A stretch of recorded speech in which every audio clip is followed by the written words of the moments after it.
एक खूबसूरत बाग में रस भरी आम की एक बहुत पुरानी और घनी दरख्त थी।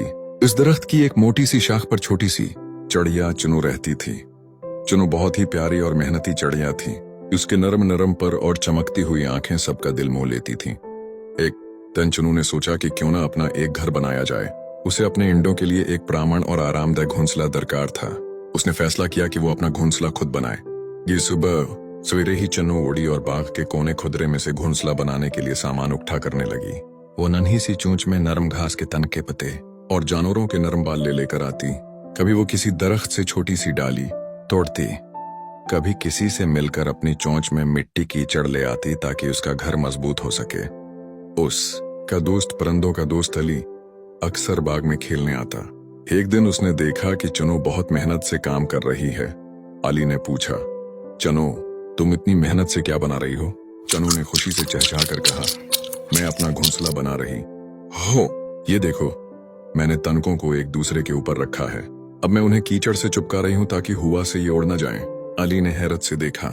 चुनू एक माहिर मजदूर की तरह अपना काम कर रही थी। वो एक तनका लाती, उसे एहतियात से रखती, फिर उसे कीचड़ से जमा देती। दिन भर की मेहनत के बाद आखिरकार चुनू का घोंसला तैयार हो गया। वो एक बिल्कुल गोल, नरम और आरामदायक घर था।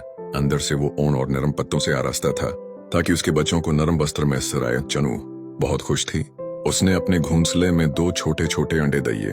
वो इन अंडों पर बैठी और सब्र से इंतजार करने लगी।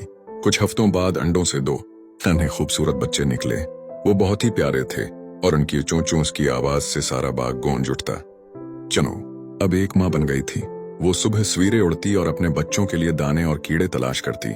अली भी अब अक्सर आया करता था और चुनू के बच्चों के लिए रोटी के छोटे छोटे टुकड़े लेकर आता।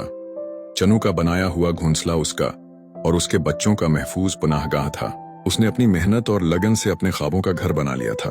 सबके उस कहानी से हमें ये सबक मिलता है कि मेहनत और लगन से हम कोई भी मुश्किल काम आसानी से कर सकते हैं। चनू की तरह हमें भी अपने मकसद के हुसूल के लिए कोशिश जारी रखनी चाहिए।